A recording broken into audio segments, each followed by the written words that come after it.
नमस्कार मित्रांनो. आजच्या व्हिडिओमध्ये आपण चर्चा करणार आहोत. प्रेम किंवा रिलेशनशिपमध्ये दोन व्यक्ती आहेत. एकाची मिथुन रास असेल आणि दुसऱ्याची कर्क रास असेल, तर त्यांचं जे रिलेशनशिप आहे किंवा प्रेम आहे, हे कशा प्रकारे फुलत जाईल? अशा कोणत्या गोष्टी आहेत की ज्या प्रत्यक्ष करायला हव्यात, अशा कोणत्या गोष्टी आहेत की ज्या टाळायला हव्यात?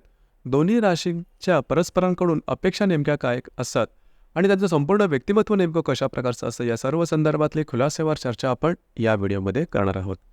तर सर्वात पहिल्यांदा आपण मिथुन राशीबद्दल विचार करू. मिथुन राशीबद्दल सांगायचं झालं तर कालपुरुषाच्या पत्रिकेमध्ये तृतीय स्थानामध्ये येणारा ही रास आहे. पुरुष रास आहे. राशीचा जो स्वामी आहे तो बुध आहे. राशीचं जे तत्व आहे ते वायू तत्व आहे आणि ही जी रास आहे ही द्विस्वभावाची रास आहे. यांचं जे राहणीमान असतं मिथुन राशीचं, तर राहणीमानाकडे यांचं फारसं लक्ष नसतं. आधुनिक राहणीमान किंवा ट्रेंडिंग फॅशन हे करत असतात. आणि या राशीच्या सगळ्यात महत्त्वाची गोष्ट म्हणजे बदल. बदल हाच या राशीमध्ये स्थिर असतो. म्हणजे कायम राशीच्या आवडीनिवडी या थोड्या बदलत असतात. राहणीमानाबद्दल किंवा फॅशनच्या संदर्भात सुद्धा अशाच प्रकारचा काहीसा अनुभव येतो. दुसरी महत्त्वाची गोष्ट असते ती म्हणजे यांची वाणी, बोलणं. यांना बोलायला फार आवडतं, शेअरिंग करायला खूप आवडतं आणि आजूबाजूला घडणाऱ्या गोष्टींबद्दलचं ज्ञान यांना खूप चांगलं असतं. शेअरिंग आवडतं. लहानपणापासूनच चिकित्सक आणि चौकस असल्या कारणामुळे बरेचसे प्रश्न यांच्या मनात असतात आणि त्याची उत्तरंसुद्धा ठाऊक असतात. त्यामुळे कित्येक विषयांवरचं ज्ञान यांना चांगलं असतं. अर्थात हे ज्ञान फार सखोल नसतं, परंतु एखाद्याबरोबर संवाद साधण्याकरता जे ज्ञान असायला हवं तेवढं मात्र त्यांच्याकडे असतं. त्यामुळे बरेचसे मित्रमैत्रिणी किंवा मित्रमैत्रिणीचा घोळका यांचा जास्त असतो. शेअरिंग करणं आणि आजकालच्या युगामध्ये सोशल नेटवर्किंग प्लॅटफॉर्मवरती हे सुद्धा बऱ्याच प्रमाणात ॲक्टिव्ह असतात. आणि यांची वाणीसुद्धा खूप चांगलं असते, बोलणंसुद्धा खूप चांगलं असतं. आपल्या बोलण्याने दुसरा माणूस दुखावला जाऊ नये हे यांना चांगलं ठाऊक असतं आणि ते तशाच प्रकारे त्यांचे संवादसुद्धा साधतात. इथे 2-3 गोष्टी थोड्याशा महत्त्वाच्या आहेत. पहिली सगळ्यात महत्त्वाची गोष्ट म्हणजे निर्णय क्षमता. या राशीची निर्णय क्षमता थोडीशी कमी आहे. आता एखादी गोष्ट करायची की नाही करायची या द्विधा अवस्थेत बऱ्याच जातात. त्यामुळे निर्णयापर्यंत पोहोचत नाही. यामुळे कमिटमेंट देणं यांना तसं जमत नाही. दुसरी महत्त्वाची गोष्ट म्हणजे शारीरिक मेहनतीची कामं ही यांना तेवढीशी जमत नाहीत. जास्त शारीरिक मेहनत केली की दमून जाणं, थकून जाणं, मलूल होणं अशा प्रकारचे अनुभव या राशीमध्ये दिसून येतात. मात्र बौद्धिक पाठबळ यांना खूप चांगलं असतं आणि बौद्धिक क्षेत्राशी संबंधित कामं हे अगदी सहजपणे करू शकतात. फिरणं, संवाद साधणं, मार्केटिंगची कामं, कॉमर्शियल क्षेत्राशी संबंधित कामं, ऑफिसच्या संदर्भातली कामं, अकाउंटिंग अशा प्रकारची जी कामं असतात ही मिथुन राशीच्या व्यक्ती सहजपणे करू शकतात. यांना फिरायला खूप आवडतं, शॉपिंग करायला खूप आवडतं, नृत्यनाट्यकला, चित्रपट, संगीत याची सुद्धा त्यांना आवड असते. दुसरी महत्त्वाची गोष्ट म्हणजे मित्र बनवणं हे त्यांना आवडतं. भिन्न लिंग व्यक्तीप्रती आकर्षणसुद्धा या राशीमध्ये खूप जास्त प्रमाणात असतं. अर्थात म्हणूनच मिथुन राशीच्या व्यक्ती ज्या रिलेशनशिपमध्ये त्या लवकर येऊ शकतात. परंतु रिलेशनशिपच्या बाबतीमध्ये यांचा मुळातच स्वभाव छोट्या मुलांसारखा असतो. छोट्या मोठ्या गोष्टींचा परिणाम यांच्याकडे फार लवकर होतो आणि त्यामुळे होतं काय की एका दिवसामध्येच त्यांचे मूड स्विंगसुद्धा खूप जास्त दिसून येतात. कधी हसतील, कधी दुःखी होतील, कधी थोडं स्ट्रेसमध्ये जातील आणि जरी यांचे मूड स्विंग होत असतील तरी छोट्या मोठ्या गोष्टीने आनंदीसुद्धा लवकर होतात. म्हणजेच मिथुन राशीच्या व्यक्तींना खुश करण्यासाठी किंवा आनंदित होण्यासाठी खूप काय मोठ्या गोष्टींची आवश्यकता असते असं मात्र नाही. छोट्या मोठ्या गोष्टींमध्ये सुद्धा आनंद मानणारे असतात आणि अशा प्रकारे बाळबोध अशा प्रकारची ही रास आहे. मात्र यांच्यावर तुम्ही विश्वास ठेवू शकता. मिथुन राशीच्या ज्या व्यक्ती असतात त्या ट्रान्सपरंट असतात. म्हणजे जे या गोष्टी त्यांच्या मनात असतात ते त्यांच्या ओठावर सुद्धा दिसून येतात. आता आपण चर्चा करू कर्क राशीबद्दल.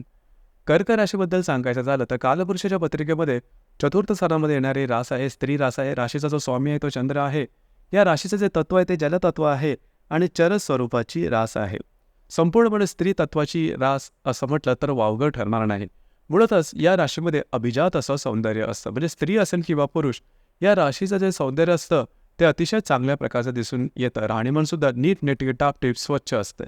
अर्थात फॅशनबद्दलचं फारसं काय आकर्षण या राशीमध्ये दिसून येत नाही, परंतु नीटनेटकापणा यांच्यात खूप चांगला असतो आणि सौंदर्य खूप चांगलं असतं कारणामुळे यांचं जे एकंदरीत व्यक्तिमत्व हे लोभसवाणं असतं. दुसऱ्यावरती लगेचच्या लगेच परिणाम करणारं असतं. ह्या राशी आहेत म्हणजे ही जी कर्क रास आहे ही थोडीशी कुटुंबाला जास्त अटॅच असते. कुटुंबाशी व्यक्तीशी जवळीक साधणारी असते. म्हणजे ह्या राशी एवढ्या जवळीक असतात कुटुंबाबद्दल की कुटुंबातील व्यक्ती खुश असतील तर त्याच्या खुशीमध्ये किंवा आनंदामध्ये स्वतः आनंद मानणारे असतात. स्वतःच्या दुःखाकडे दुर्लक्ष करून कुटुंबाच्या सुखामध्ये आपलं सुख मानणारी ही एकमेव अशा प्रकारची रास आहे. खास करून यांचे जे आई असते किंवा यांची माता असते यांच्याबरोबर यांचं जे अटॅचमेंट असतं हे अगदी वरच्या स्तरावरती दिसून येतं. फक्त नजरेमधूनच हे आईचे दुःख वगैरे जाणून घेऊ शकतात आणि आईसुद्धा यांच्या बाबतीमध्ये थोडंसं जास्तच प्रेम असतं असं म्हटलं तर वावगं ठरणार नाही. दुसरी महत्त्वाची गोष्ट म्हणजे कर्क राशीच्या ज्या व्यक्ती असतात त्या मेहनती असतात आणि यांच्यामध्ये व्यवहारीपणा अतिशय उत्तम दिसून येतो. पैसे कुठे, कधी, कसे खर्च करायचे, कशा प्रकारे या इन्कम करायचं, अर्न करायचं आणि कशा प्रकारे त्याची बचत करायची याचं ज्ञान यांना लहानपणापासूनच असतं. दुसरी महत्त्वाची गोष्ट म्हणजे थोड्याशा होमसिक असतात. घरामध्ये राहणं यांना खूप आवडतं. घरातली कामं करणंसुद्धा आवडतं. अर्थात पुरुष असतील आणि त्यांची जरी कर्क रास असेल तरी हा गुणधर्म मात्र दिसून येतो. याचा अर्थ असा अजिबात नाही की कर्क राशीच्या व्यक्ती या करिअर करत नाही. करिअर करतात, परंतु घरात राहणं यांना जास्त आवडतं. घरातल्या व्यक्तींमध्ये राहणं यांना आवडतं. करिअरच्या संदर्भात सुद्धा सांगायचं झालं तर करिअरच्या बाबतीमध्ये ते करिअर करतील आणि त्याच्यामधून मिळणारा जो मोबदला हा घरच्या व्यक्तींसाठी खर्च करणं ते धन्यता मानतात. अर्थात स्वतःचा विचार त्याच्यामध्ये फार कमी असतो. उत्तम गृहिणीची रास जी मी मगाशी सांगितली तो भाग या राशीमध्ये खूपच चांगल्या प्रकारे दिसून येतो आणि काम करण्याची यांची जी कॅपॅसिटी असते किंवा जे पोटेन्शियल असतं ते खूप चांगलं असतं. वाणीसुद्धा खूप चांगली असते. एखाद्या विषयावरती कित्येक वेळ बोलण्याची क्षमता ही या राशीमध्ये दिसून येते. अर्थात आपण जी चर्चा करतो आहोत ती म्हणजे मिथुन रास आणि कर्क रास दोन्ही समजा रिलेशनशिपमध्ये असतील. दोन्ही ज्या राशी आहेत त्या थोड्याशा सॉफ्ट नेचरच्या आहेत. म्हणजे समोरच्या व्यक्तीला रिस्पेक्ट देणं हे दोन्ही राशींना खूप चांगल्या प्रकारे जमतं आणि दोन्ही राशीच्या आहेत त्यांची मानसिकता किंवा त्यांचे विचारसुद्धा खूपच चांगल्या प्रकारचे दिसून येतात. असं जरी असलं तरी काही बाबतीमध्ये विरोधाभास निश्चित आहे. सर्वात महत्त्वाचं म्हणजे दोन्ही ज्या राशी आहेत, आता कर्क रास जर का आपण म्हटलं तर थोडीशी प्रॅक्टिकल आहे किंवा व्यवहारी आहे. हा भाग मिथुन राशीमध्ये सहसा दिसून येत नाही. मिथुन राशी थोडी खर्चिक आहेत. त्यांच्या आवडीनिवडी थोड्या बदलत असतात. याचप्रमाणे निर्णय क्षमता जी आहे ती कर्क राशीमध्ये खूप चांगली आहे. कमिटमेंट कर्क राशीच्या व्यक्ती लवकर मागतात. म्हणजे रिलेशनशिपमध्ये आल्या काय कर्क राशीच्या व्यक्तींना कमिटमेंट हवी असते. म्हणजेच रिलेशनशिपच्या पुढची जी गोष्ट आहे ती त्यांना हवी असते. आता ही जी कमिटमेंट आहे ही कमिटमेंट मिथुन राशीच्या व्यक्ती देणं थोडंसं कठीण होऊन बसतं. कारण मुळातच त्यांना कोणाबद्दलचा निर्णय घेणं कशा गोष्टीवरचा हे थोडंसं कठीण होऊन बसतं आणि यामुळे कमिटमेंटच्या बाबतीत थोडेसे ते मागे ठरतात. या गोष्टींमुळे सुद्धा त्रास होऊ शकतो. दुसरी महत्त्वाची गोष्ट म्हणजे मिथुन राशीने लक्षात ठेवण्यासारखी ती म्हणजे कर्क राशीबरोबर जर का तुम्हाला रिलेशनशिपमध्ये सक्सेसफुल व्हायचं असेल तर त्यांच्या घरच्या व्यक्तींबद्दल अजिबात बोलू नका. कारण घरच्या व्यक्तींबद्दल त्यांच्या मनात एक सॉफ्ट कॉर्नर असतो. तुम्ही त्यांच्याबद्दल कितीही काही बोललात आणि घरच्या व्यक्तींबद्दल तुम्ही चांगल्या गोष्टी बोललात तर तुमच्या रिलेशनशिपमध्ये सहसा प्रॉब्लेम येणार नाहीत. दुसरी महत्त्वाची गोष्ट म्हणजे कर्क राशीच्या व्यक्ती असतात त्यांना शारीरिक मेहनत किंवा त्याच्यासाठी शब्द जो असतो तो प्रॉमिसेस जे असतात त्या महत्त्वपूर्ण असतात. कमिटमेंट ज्या असतात त्या महत्त्वपूर्ण असतात. ही गोष्ट थोडीशी मिथुन राशीमध्ये वेगळी दिसू शकते. चलता आहे ही जी गोष्ट आपण म्हणतो तर सिरियसनेस थोडासा कमी असतो मिथुन राशीमध्ये. आता या 2-3 गोष्टींमुळे तुमच्या रिलेशनशिपमध्ये छोटे मोठे प्रॉब्लेम कॉम्प्लिकेशन्स येऊ शकतात. अर्थात हे छोटे मोठे असतात हे तुम्ही समजावून घेतलेत तर ते तसे फारसे काही येणार नाहीत. मात्र समजावून घेणं गरजेचं राहील जेणेकरून रिलेशनशिपमध्ये काही प्रॉब्लेम येणार नाहीत. या व्यतिरिक्त जर काय प्रॉब्लेम येत असेल तर तुमची जी कुंडली आहे ही पाहणं थोडंसं गरजेचं ठरतं. कारण या राशी ज्या आपण पाहिल्या या फक्त आणि फक्त चंद्रावरून पाहिल्या. प्रत्येक कुंडलीमध्ये चंद्रा व्यतिरिक्त सुद्धा बाकी 11 ग्रह असतात ते वेगवेगळ्या राशी नक्षत्रात असू शकतात आणि त्याचे परिणामसुद्धा तुमच्या पत्रिकेवरती वेगवेगळे होऊ शकतात. अर्थात तुमच्या पत्रिकेमध्ये काय प्रॉब्लेम असेल संपूर्ण पत्रिका पाहून त्याद्वारे या संदर्भात काही गोष्टी मार्गदर्शन करता येऊ शकतील.